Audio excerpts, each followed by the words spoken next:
खगोलीय विज्ञान को एक नई दिशा देने वाली बिग बैंग थ्योरी पूरे यूनिवर्स के इतिहास की सबसे क्रांतिकारी थ्योरी मानी जाती है, जो आपको बताती है कि ये दुनिया, ये चांद, ये तारे, ये सूरज, यानी ये पूरा यूनिवर्स कैसे पैदा हुए। बिग बैंग थ्योरी के अनुसार इतना बड़ा ब्रह्मांड जो आज आप देखते हैं, जिसमें अरबों गैलेक्सीज और तारे हैं, ये सब आज से लगभग 13.8 बिलियन साल पहले एक जगह सिमटे हुए थे, यानी सिर्फ एक पॉइंट के रूप में थे। फिर इसमें एक जबरदस्त धमाका हुआ और पॉइंट में मौजूद हर एक कण ने फैलना शुरू कर दिया, और इस फैलने से ही ब्रह्मांड वजूद में आया, और ये विस्तार आज भी जारी है। हमारा ब्रह्मांड आज भी फैल रहा है। इस थ्योरी को सबसे पहले दुनिया के सामने रखने वाले शख्स एक रोमन कैथोलिक पादरी थे, और साथ ही एक वैज्ञानिक भी, जिनका नाम था जॉर्जिस लेमेत्री। उन्होंने ही सबसे पहले बताया कि ब्रह्मांड का विस्तार हो रहा है। उसके बाद सन 1920 में एडविन हबल की जबरदस्त डिस्कवरी ने बिग बैंग थ्योरी की नींव को और मजबूत कर दिया। उन्होंने हबल सिद्धांत दिया, जिसके अनुसार सभी गैलेक्सीज एक दूसरे से सिकुड़ रही हैं। तत्पश्चात हमारा ब्रह्मांड निरंतर तेज गति से फैल रहा है। ये थ्योरी हमें बताती है कि इस यूनिवर्स का भी कभी जन्म हुआ था, यानी ये सदा से नहीं था। अब हमारे दिमाग में थ्योरी के ताल्लुक से 3 सवाल उभरते हैं। पहला, यूनिवर्स से पहले क्या था, यानी यूनिवर्स के पैदा होने से पहले क्या था। दूसरा, एक छोटे से पॉइंट से यूनिवर्स में मौजूद इतना सारा मैटर कहां से आया। और तीसरा, यूनिवर्स स्वयं पैदा हुआ या इसके पीछे भी किसी और एनर्जी का हाथ है। वीडियो को अंत तक देखिएगा, क्योंकि वीडियो में हम कुछ रहस्यमय बातों पर चर्चा करेंगे। देखिए, थ्योरी कहती है कि बर्थ से पहले यूनिवर्स एक सिंगल पॉइंट था। अब यहां पर यह सवाल अराइज हो सकता है कि सिंगल पॉइंट भी कितना बड़ा था, इसका साइज क्या था। ब्रह्मांड जो आज हम देखते हैं, उसमें इतना सारा मैटर आखिर एक पॉइंट से आया कहां से। क्या ऐसा संभव हो सकता है? इसका जवाब है बिल्कुल हो सकता है। देखिए, हमारे यूनिवर्स में एक लॉ काम करता है, जिसे कन्वर्जन लॉ कहते हैं। कन्वर्जन लॉ का मतलब है एक रूप से दूसरे रूप में बदलने का नियम। एक छोटे से पॉइंट से विशाल यूनिवर्स के बनने की प्रक्रिया को अच्छे से समझने के लिए आपको एक छोटे से बीज से विशाल वृक्ष बनने के सिद्धांत को समझना होगा।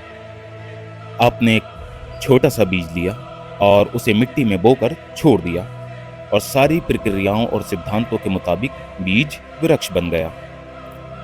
जब छोटा बीज विशाल वृक्ष बन सकता है, तो भला ब्रह्मांड में बीज रूपी ये सिंगुलर पॉइंट इस विशाल ब्रह्मांड को पैदा क्यों नहीं कर सकता? क्या इसमें कोई संदेह की बात है? लेकिन हर पैदाइश के पीछे कारण होता है। ऐसे ही ब्रह्मांड में कोई चीज पैदा नहीं होती। बीज का वृक्ष में बदलना कन्वर्जन लॉ पर आधारित था, यानी मिट्टी से कन्वर्ट होकर विशाल वृक्ष तैयार हुआ। वरना आप सोचिए, बीज में इतना मैटर कहां से आया। बीज का वजन कुल 10 से 20 ग्राम रहा होगा, और उससे 500 से 1000 किलो का वृक्ष आना असंभव है। दरअसल वृक्ष को बनाने के पीछे मिट्टी ही जिम्मेदार है। मिट्टी ही अपना रूप बदलकर वृक्ष बन जाती है, और यही यूनिवर्स का नियम है, जिसे हम कन्वर्जन लॉ कहते हैं। यहाँ कोई चीज नई पैदा नहीं होती, बल्कि एक रूप से दूसरे रूप में बदलती रहती है। इसी तरह छोटे से स्पर्म से पूरा इंसान बन जाता है। जरा सोचिए, स्पर्म की एक छोटी सी बूंद से इतना बड़ा इंसान, ये कैसे संभव है? ये भी एक रूप से दूसरे रूप में कन्वर्जन है। मां के द्वारा खाया गया भोजन ही बच्चा बनाने में मदद करता है, और वही भोजन कन्वर्ट होकर वही बच्चा बन जाता है। यहां पर बीज और स्पर्म का काम सिर्फ इंफॉर्मेशन देने का है। मतलब बीज और स्पर्म को ये पता होता है कि उसे आखिर बनाना क्या है। यानी बीज कभी इंसान नहीं बनाएगा, और माँ के पेट में कभी भी पेड़ नहीं बनेगा। ये इंफॉर्मेशन इन दोनों के डीएनए में सुरक्षित रहती है। और इसी तरह यूनिवर्स के पैदा होने में भी कन्वर्जन लॉ अप्लाई हुआ। क्या आप जानते हैं वे क्या है जिससे कन्वर्ट होकर यूनिवर्स का इतना सारा मैटर या डार्क मैटर बना?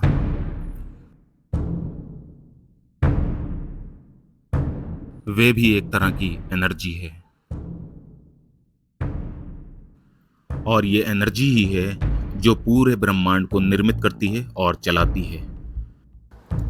और याद रखिए, इंसान हो या वृक्ष, सबको पैदा होने के लिए एक गर्भ की जरूरत होती है। इंसान माँ के गर्भ में और वृक्ष मिट्टी के गर्भ में पनपता है।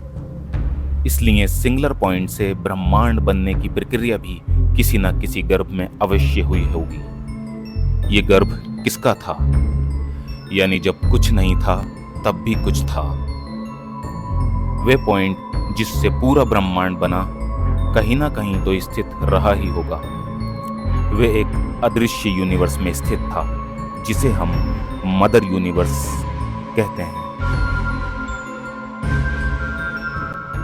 और इस सिंगुलर पॉइंट से ब्रह्मांड बनने की प्रक्रिया भी इसी मदर यूनिवर्स के गर्भ में घटित हुई थी।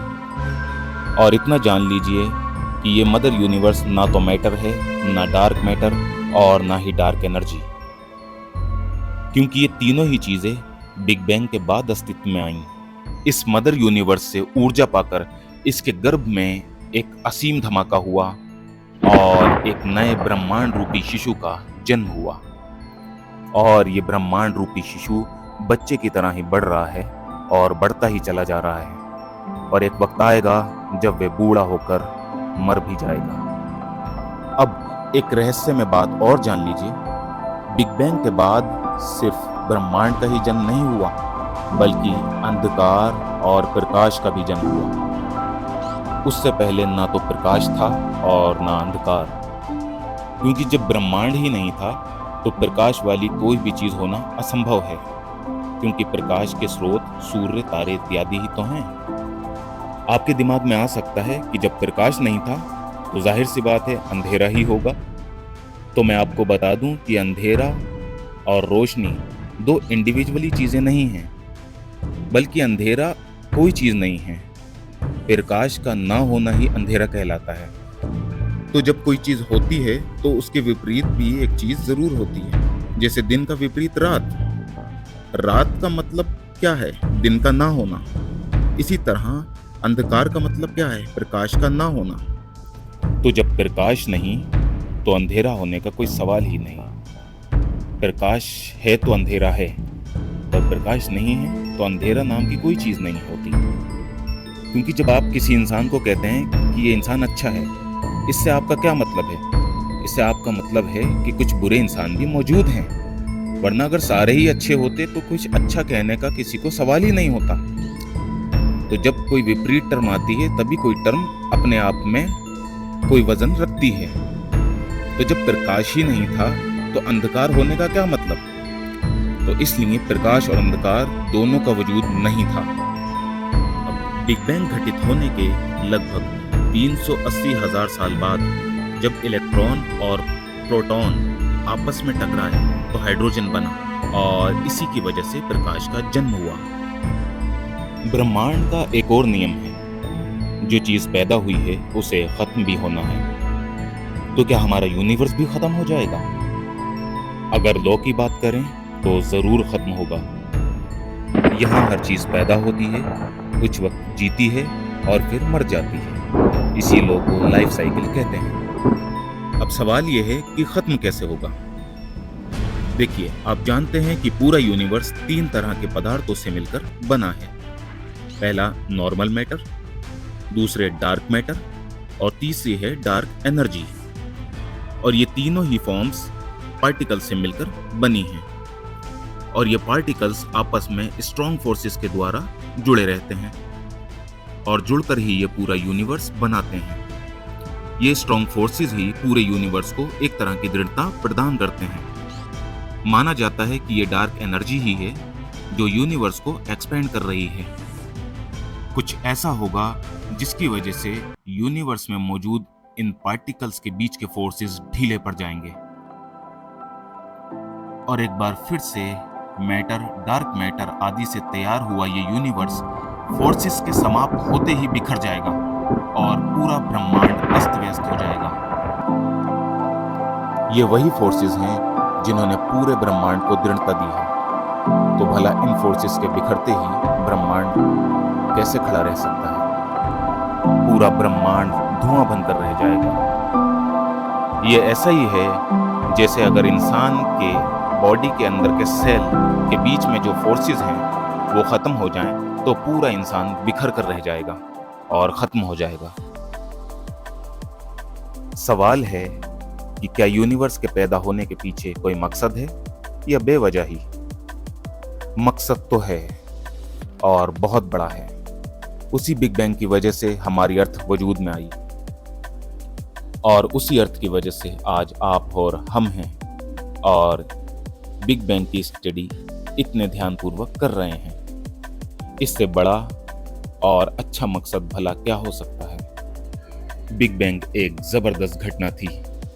आए दिन नई नई खोजें इसके ताल्लुक से आती रहती हैं और अब वीडियो के शुरू में पूछे गए तीनों सवालों का जवाब आप आसानी से दे पाएंगे और इन सब का एक ही जवाब है और वो है मदर यूनिवर्स। अगर आपको वीडियो पसंद आई हो तो शेयर ज़रूर कीजिएगा और बिग बैंग के बारे में मेरी इस रिसर्च पर आप क्या सोचते हैं मुझे कमेंट में ज़रूर बताइएगा। धन्यवाद।